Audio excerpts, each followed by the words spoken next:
Buenos días, mis queridas amigas de Mujeres Latinas. Buenos días a Radio Escucha, Unicórdoba Estéreo. Espero que todos los que nos escuchan el día de hoy se sientan felices, tengan un minuto para escucharnos, para motivarse y para seguir adelante. Aquí estamos nosotros con un tema maravilloso por nuestra compañera Meira, nuestra especialista en comunicación, que siempre nos nutre con información que no sabemos o nos hace despertar ese conocimiento y esas ideas que tenemos dentro. ¿Cómo amanecen ustedes, mis queridas, lindas amigas? Maribel, cuéntame, ¿cómo estás?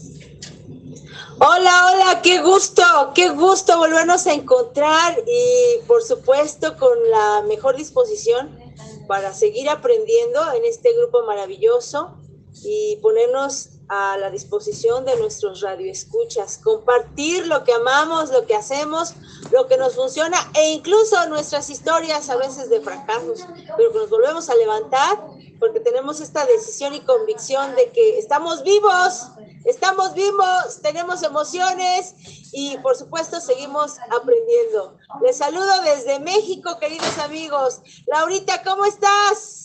Hola, hola chicas, hola Colombia, ¿cómo están todos?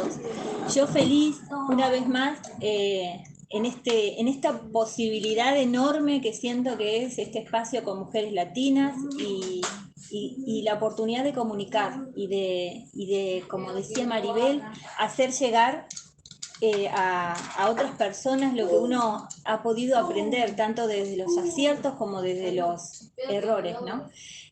Un temazo el de hoy, así que bueno, feliz una vez más de estar acá desde Argentina. Meira, ¿cómo andás? ¿Cómo estás? Hola Laura, hola Maribel, muy bien, aquí desde Montería, Colombia. Sí. ¿Alguna de ustedes alguna vez ha persuadido a alguien? Yo creo que sí, ¿no?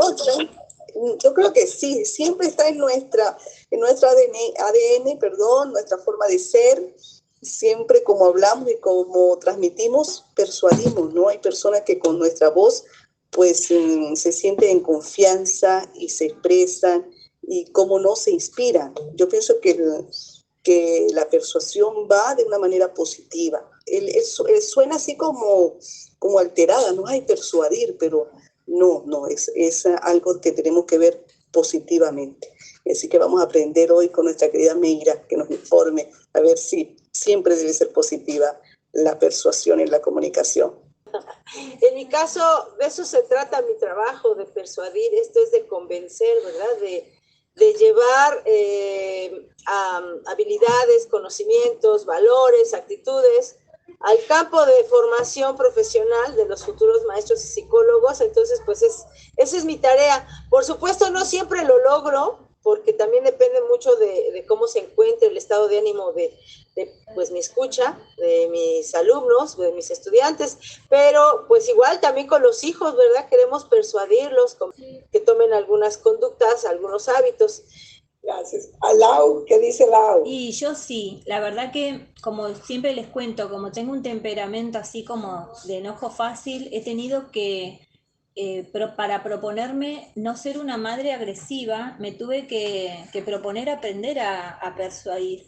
Y también me pasa con mi esposo, que él es muy bueno, pero también es muy sensible. Y si yo le hablo de una manera que a él no le gusta que le hablen, se cierra. Es como la tortuguita, igual al hijo. Entonces yo me di cuenta en algún momento que si yo no cambiaba mi manera de hablar, con él no iba a lograr absolutamente nada. Y bueno, lo bueno fue que lo comprendí pronto, ¿no? Y sí, él por las buenas, todo, por las malas, nada. Así es Laura. Por las buenas, todo, por las malas, nada. Bueno, si yo les digo comunicación persuasiva, pongo un guión y digo manipulación, ¿a qué le suena? Así es, querida amiga Meira, efectivamente como docentes estamos siempre comunicando, de hecho estamos conscientes que la educación parte desde la comunicación y nuestra tarea es justamente eso de persuadir. Y bueno, pueden imaginarse el trabajo tan titánico que es enfrentarnos a grupos, a veces pequeños, pero otras veces muy grandes, como de 40, 50, 60 personas. Así que persuadir resulta una tarea titánica. Pero algo que creo que puede funcionarnos en todos los ámbitos es lo que hacemos los maestros. Generalmente iniciamos ya sea un curso, un tema, una situación en particular, ahora con las metodologías activas muy actuales, empezamos siempre con un diagnóstico. Yo lo interpreto así desde la psicología. Este diagnóstico nos permite conocer a nuestros estudiantes, conocer a quienes vamos a comunicar, ¿verdad? Y entonces planteamos algunas actividades que nos permitan este acercamiento, qué es lo que nuestro estudiante sabe, cómo se siente, que es muy importante para nosotros la parte emocional, ¿verdad? Y bueno, aplicado desde otro contexto podríamos decir aprender a ser empáticos. ¿Qué es lo que siente el otro? ¿Qué es lo que piensa? ¿Qué es lo que sabe? Desde la teoría de Ausubel, del aprendizaje significativo, él dice que partamos desde lo que mi estudiante sabe, con mis hijos igual, desde lo que él sabe, desde lo que él ha experimentado, conocerlo. Entonces es bien, bien importante aprender a ser empáticos. Y aquí, bueno, lo hemos platicado muchísimo.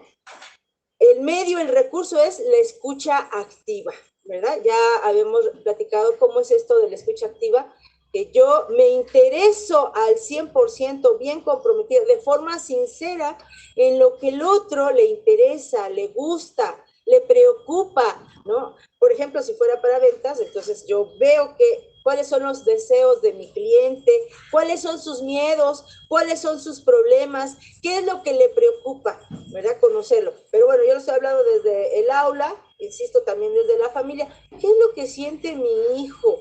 ¿Verdad? Para poderlo, entonces, después llevarlo hacia donde yo quiero mostrarle, enseñarle, guiarle, etc. Entonces, el primer punto es esta parte que nosotros llamamos como el diagnóstico, el punto de partida, o dicho de otra manera, aprender a ser empáticos a través de la escucha activa. Escucho a mi hijo, ¿qué me dice? Yo le contesto, a ver, ¿quieres decir qué? ¿Verdad? O estoy escuchando que estás diciendo qué.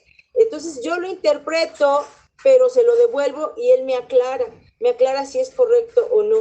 Esto créanme que evita muchos malos entendidos.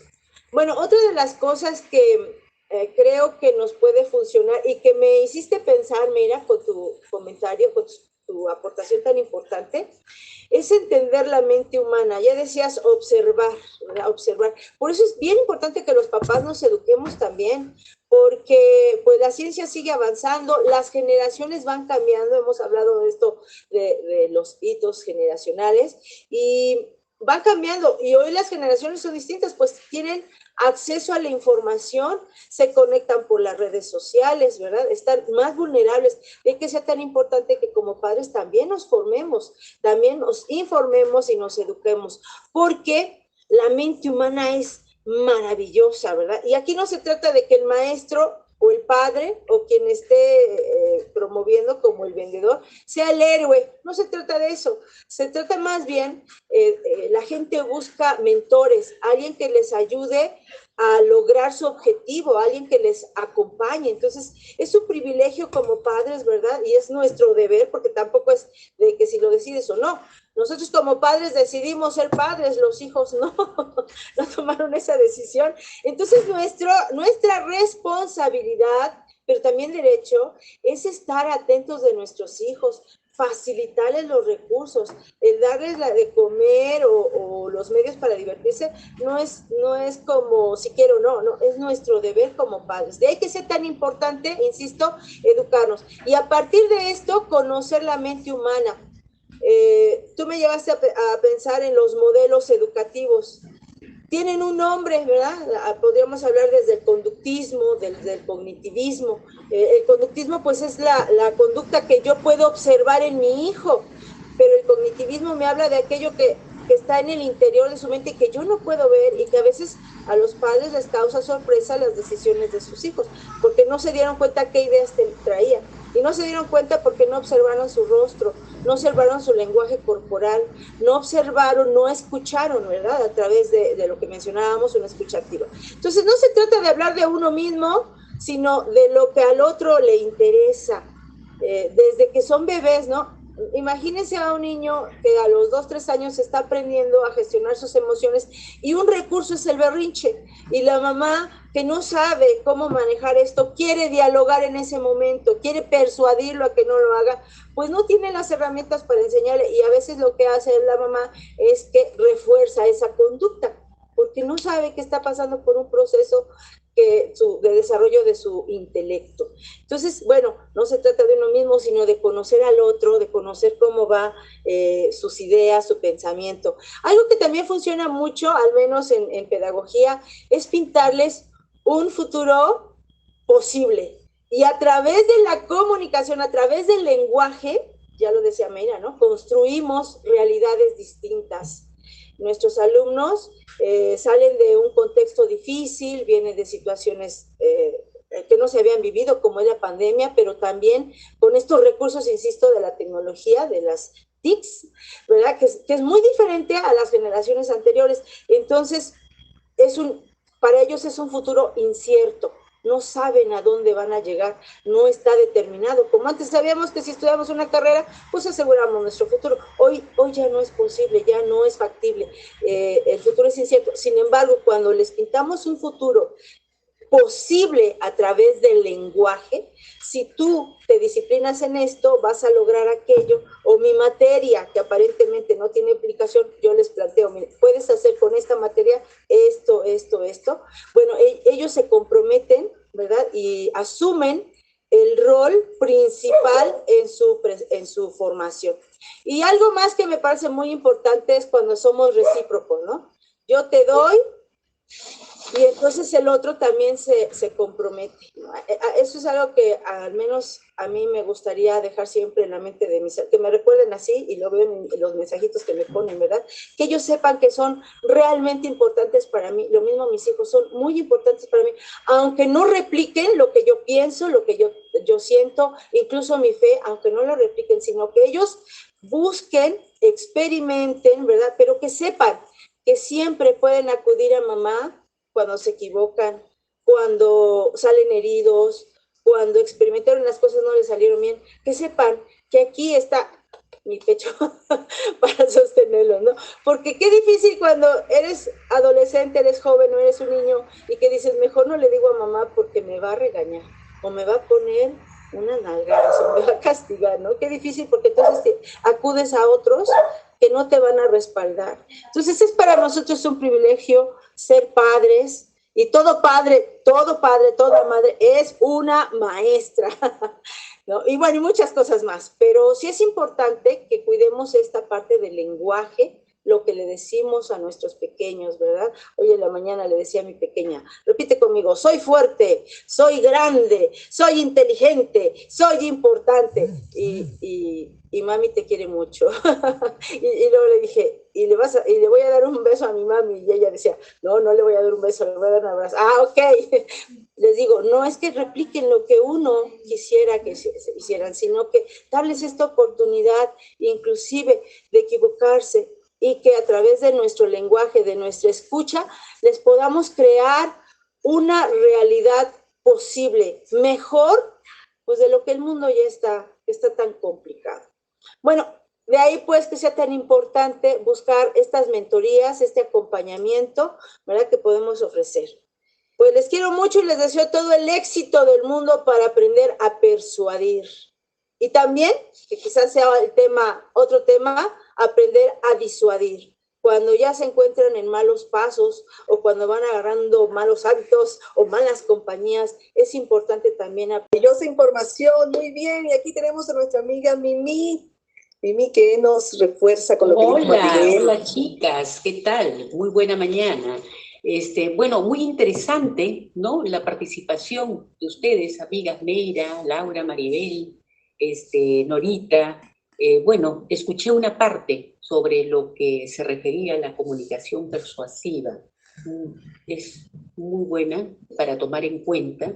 ¿Qué que viene a ser lo mismo prácticamente que la comunicación positiva, ¿no es cierto? Y es aquella que expresa las ideas de forma clara, pero sin afectar o dañar la sensibilidad de los demás, ni las propias. ¿Okay? Eso es importantísima. La comunicación positiva debe ser hecha con libertad, debe ser hecha sin presión y de manera honesta. ¿Okay? Teniendo en cuenta los sentimientos de los demás, buscando la empatía con el otro. ¿Qué es ser empático? Me pongo en tu lugar cuando tú me comentas o me dices algo. Eso es muy importante. Entonces, cuando nosotros nos comunicamos, tiene que ser de manera clara, de manera abierta, pero sin maltratar al otro. ¿Okay? Eso es importante. Hablemos también que las palabras tienen un poder de crear y de destruir. Quiero leerles un pequeño, de un libro, ¿no? Un pequeño texto de Frank Aulo que decía: cuidado con los pensamientos que se convertirán en palabras.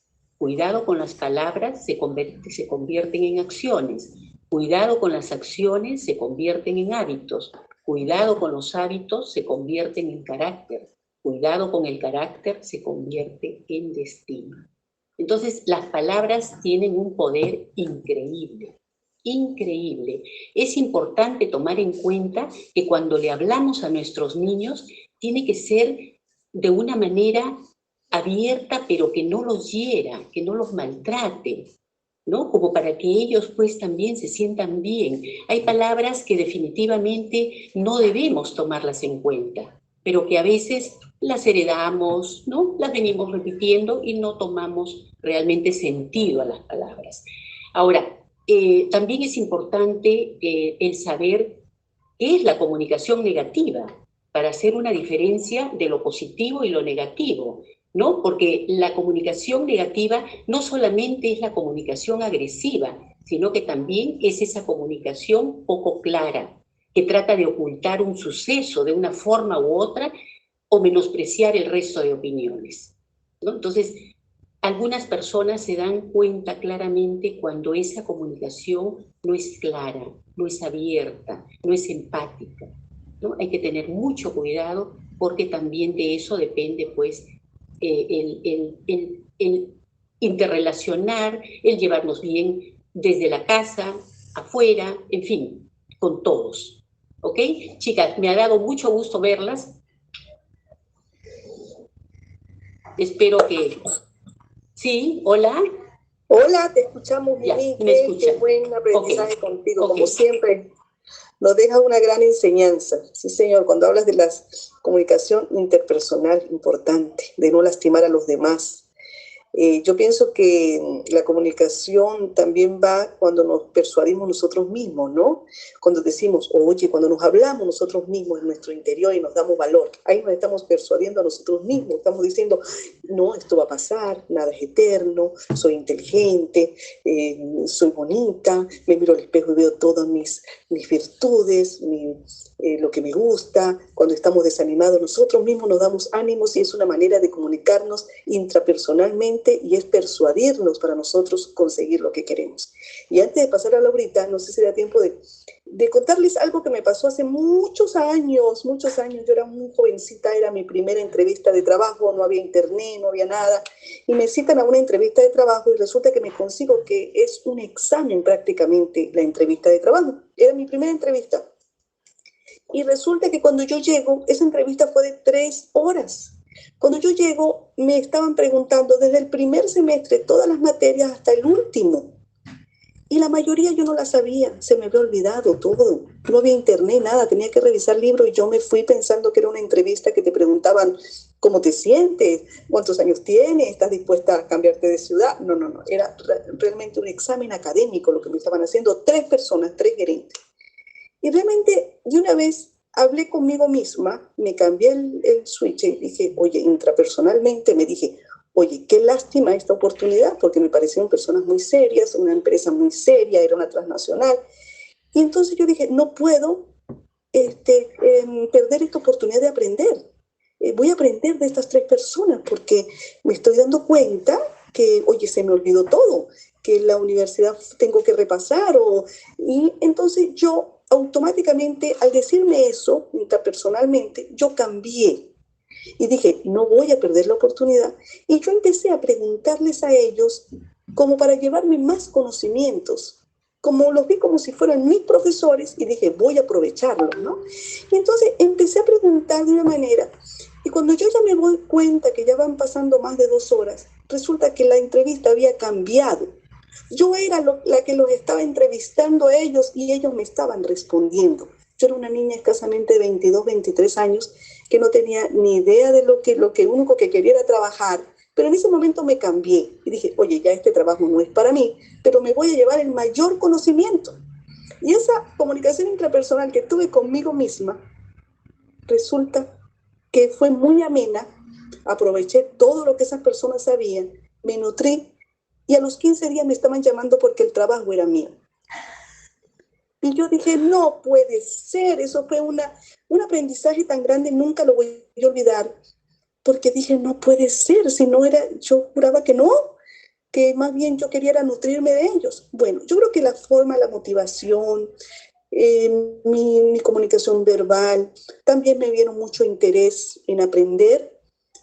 Y bueno, fue una empresa que pasé casi 20 años trabajando allí. Y fue de esa manera que logré. Y entonces, cuando hablamos de persuasión, pues yo me persuadí a mí misma porque quería un resultado.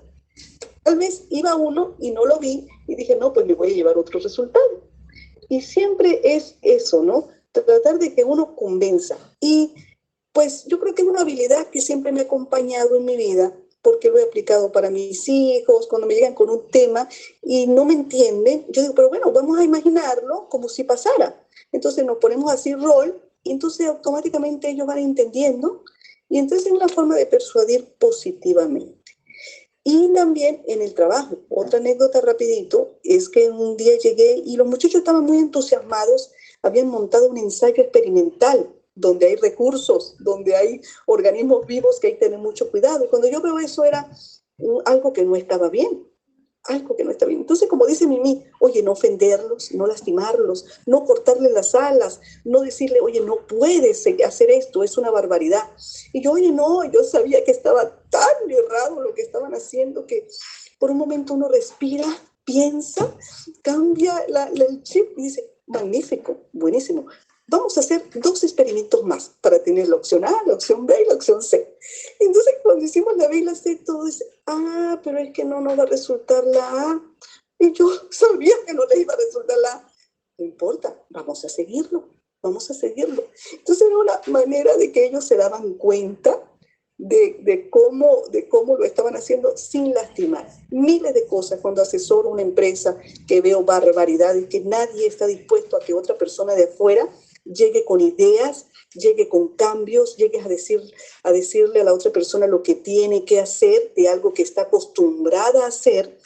Entonces, pueden conseguir paredes, choques, porque nadie está dispuesto a seguir tu instrucción si estás llegando como de paracaídas, ¿no? Entonces una persona empieza a sufrir y decir, pero si yo siempre lo he hecho así, yo siempre he trabajado así, a mí me ha resultado, porque esa persona tiene que venir de afuera a decirme lo que tengo que hacer, me está robando mi trabajo. Entonces ahí cuando uno se tiene que llenar de una comunicación persuasiva, de paciencia, de estrategia, y primero hablarse con uno mismo para lograr resultados. Porque como dice el dicho, pensar antes de hablar. Si te vas al entrompe, a pelear en conocimiento con la otra persona y hacerle saber que sabes más que ella, pues vas a conseguir paredes, vas a conseguir negatividad en todos los sentidos. Entonces, una estrategia muy positiva que a veces nos resulta y la hacemos sin querer porque está en nuestro ADN y tenemos que saberla manejar, porque como dice Mimi, sin lastimar a nadie. Eso de lastimar a nadie, porque las palabras de verdad que hacen mucho bien, pero también pueden ser mucho mal. Y que seamos mentoras en siempre hacer sentir bien a las personas, a darle estímulo y ánimo. Y que Laurita, en tu experiencia, ¿qué nos dice? ¿Qué nos cuentas? Como decía al comienzo, es un temazo cuando preparaba esto, lo primero que me pregunté, ¿hay persuasión en el coaching? Y en realidad sí, hay persuasión.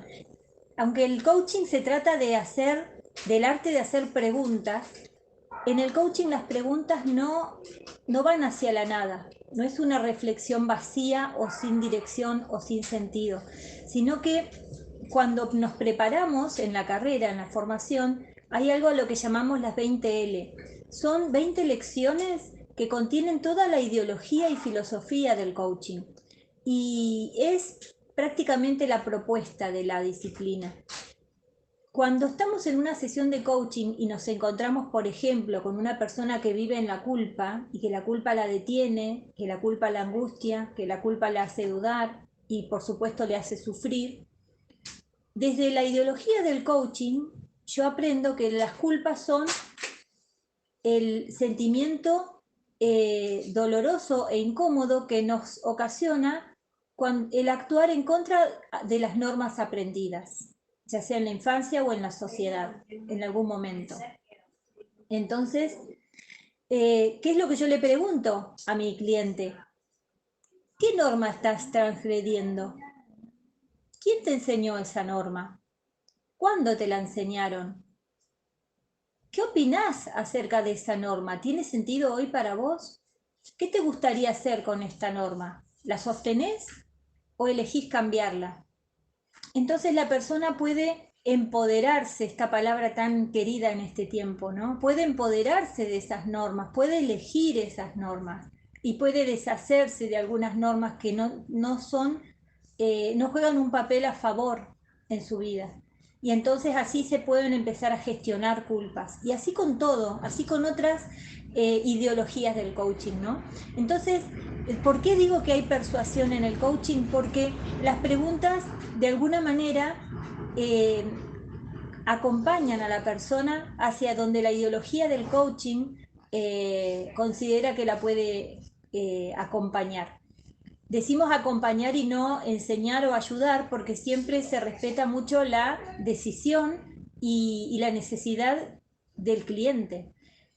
Jamás uno se pone como en mentor o como en consejero, ¿no? Por eso no es counseling, sino coaching. Sin embargo, las preguntas, como les digo, proceden de ese conocimiento, de ese aprendizaje, de la formación.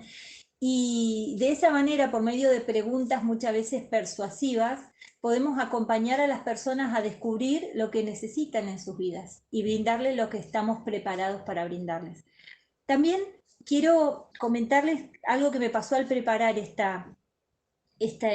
aporte. Me di cuenta de que la persuasión, así como otras virtudes, no son conceptos o capacidades asertivas aisladas, sino que son como una construcción, como el resultado de una acumulación de bloques, uno arriba del otro, y la persuasión está en la cima. Si el bloque de arriba es la persuasión, ¿qué bloque le antecede?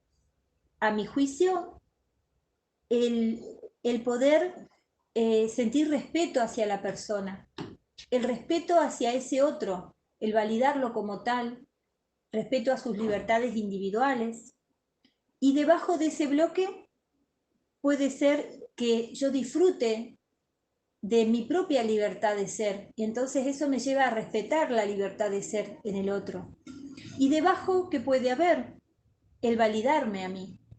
Entonces, como me valido yo, entiendo el valor que tiene el validar al otro. Y así podríamos seguir yendo más atrás y darnos cuenta de que para poder tener una virtud necesitamos haber cultivado los sentimientos y las creencias que son antecesores de estas actitudes. Por ejemplo, ¿no? ¿Cómo sería la relación, por ejemplo, entre un adolescente y su padre? Si el adulto, al intentar convencer a su hijo acerca de su óptica sobre un asunto, lo hiciera sintiendo desde antes respeto por la libertad del ser de ese joven, creyendo que su hijo es un ser inteligente y teniendo por ello confianza en él. ¿Cómo sería la apertura de ese hijo? cuando se le habla desde ese preconcepto. Entonces, realmente a mí me gusta mucho la analogía de la tortuga, ¿no? Que es lo que yo experimenté con mi hijo mayor, cuando todavía no sabía mucho acerca de persuadir. Y entendí que él se cerraba como la tortuguita, ¿no? Se metía dentro del caparazón. ¿Por qué? Porque percibía una amenaza en mi manera de hablar. No importa si era bueno o malo lo que yo le trataba de hacer llegar. Y así son las personas en realidad, no solo los niños, somos todos. Por eso necesitamos ser persuasivos incluso con nosotros mismos, porque cuando nos exigimos de una manera descortés y autoritaria a nosotros mismos, observen si no, nuestra reacción suele ser similar a cómo nos nace reaccionar ante las exigencias descorteses de otro, desde afuera. Y yo les voy a dar algunos ejemplos que tienen que ver con lo nutricional, con el ejercicio y con la vida misma, que a mí me sirven en esta autopersuasión. Por ejemplo, ¿no? Si yo lo que quiero es no comer pan blanco, no comer harinas refinadas, me digo, acordate que vas a tener una mejor regularidad intestinal y más nutrientes si comes pan integral. O por ejemplo, si yo quiero consumir infusiones sin azúcar, ¿qué me digo? Estás previniendo la diabetes. Además, el ejercicio va a dar mayores resultados que tan solo no subir de peso. Otro más. Quiero hacer ejercicio y tengo fiaca, como decimos en Argentina. Me pregunto, ¿qué tenés más ganas de hacer hoy? ¿Baile, step, viendo Netflix? ¿O qué video te resulta más fácil? También, cuando tengo dificultades para hacer las tareas de la casa y me dan ganas de postergar, me digo, si lo haces ahora, te vas a descomplicar el fluir del día. Les aseguro que estas maneras de decirme, de invitarme a hacer las cosas que me convienen, a mí me funciona y me permiten llevar adelante cada una de estos ejemplos que les mencioné. Y que son cosas que realmente cuestan. Creo que a todos los seres humanos reales nos cuesta hacer aquellas cosas que, como ejercicio, como limpiar o hacer un régimen alimenticio. Pero si nos decimos las palabras respetuosas, correctas, probablemente vamos a activar aquello que tiene el poder, la persuasión de activar. Y Mayra, para terminar, ¿qué nos compartes para cerrar el programa el día de hoy? Bueno, Norita, estamos hablando de dos tipos de comunicaciones que son hermanas gemelas, pero tienen una pequeña diferencia. La comunicación positiva, su palabra lo dice, es comunicarnos en forma positiva hacia nosotros mismos y hacia los demás. La comunicación persuasiva nos puede llevar a la comunicación positiva, pero tiene un componente, como les dije al inicio. En la comunicación persuasiva hay dos estímulos que se utilizan mucho, y es un estímulo que tiene que ver, el emotivo, que tiene que ver con las emociones. Entonces utilizamos frases o palabras donde le movemos las emociones a la otra persona para que hagan lo que queramos nosotros que quieran.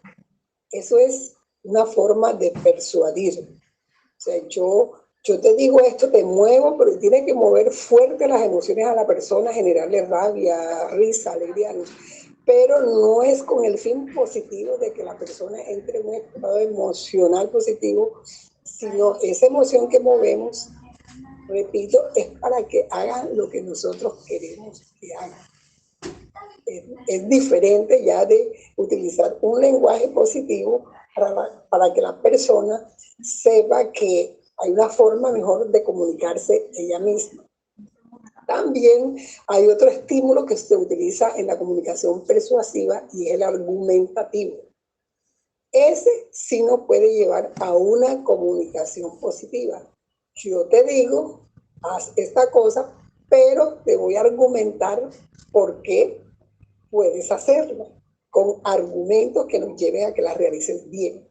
Entonces, por eso les digo, es un hilo muy delgado y la comunicación persuasiva desafortunadamente se está utilizando mal. Se está utilizando mucho en las sectas, en los grupos. Vemos que hay algunas conferencias, si nos vamos a tiempos remotos, si observamos, escuchamos una conferencia de Hitler, era pura comunicación persuasiva. Y cómo movía masas. Y ni siquiera daba tiempo a que pensaran, simplemente hacían. ¿Por qué hacían eso? Porque les movía las emociones hasta tal punto que los anulaba. Entonces, y en las ventas ni se diga, como les dije en el ejemplo anterior, nos dejamos invadir y a veces perdemos la capacidad de pensar si me sirve o si no me conviene. Hago, y además a veces hago porque los demás hacen. Entonces, no es que tenemos que vivir con terror todo el tiempo de cómo me comunico, sino pues buscar ese lenguaje positivo que debe ser el que debemos andar diariamente. Y no quiere decir que no vamos a tener momentos malos, pero todo se puede transformar. Y ojo, nosotras que somos madres, y sé que hay radioescuchas que son madres, pensemos bien qué es lo que le decimos a nuestros hijos, sin querer, sin pensar, pero que le hacemos daños a veces y no es cuestión de coger un libro de comunicación y aprender, es empezar a utilizar la lógica y decírmelo a mí misma. Me gustaría a mí que me dijeran esto, ¿cómo me sentiría si me lo dijeran a mí? Se lo estoy diciendo a mí, desordenado, flojo, no estudias, no vas a tener un buen futuro si no estudias. Siempre estamos mandando mensajes, ahí sí son mensajes de comunicación negativa, entonces transformémoslos en mensajes positivos, pero sin quitar que hay que dar una formación. Entonces, pues esa es como la conclusión que doy.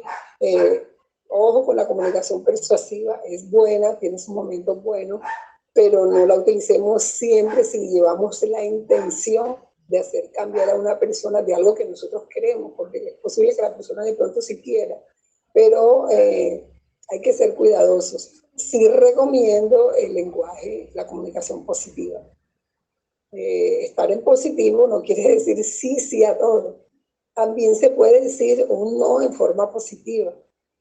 También se puede hacer un llamado de atención en forma positiva, no persuasiva.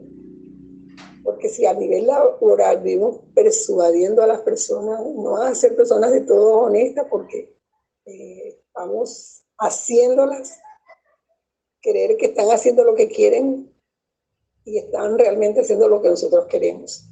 Entonces hay que ser muy honesto en la comunicación. Ese es el recurso más grande que tiene el hombre, el lenguaje, pero hay que utilizarlo bien. Hay que mirar también, como les dije, nuestra corporalidad, que si vamos a decir un no, sabemos que nuestro cuerpo de alguna manera va a decir que no es un no, que es un sí. Y si hacemos un sí, la expresión corporal, las personas más se van dando cuenta y a veces ni siquiera no lo sabes, lo sientes. Oye, me está diciendo que sí, pero mira la cara que tienes, ya uno se da cuenta.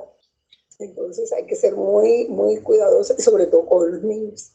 Hay que ser muy cuidadosos con lo que se le dice y con lo que se le expresa y cómo, de qué forma se lo decimos y en qué tono se lo decimos. Y no es complicado, es fácil. Como decía una compañera, hay que comunicar desde el amor. Pues les dejo eso, a revisarnos cómo nos estamos comunicando. Magnífico, chicas, que como nos comuniquemos positivamente para sumar a los demás. Adiós, chicas. Adiós. Chau, chau.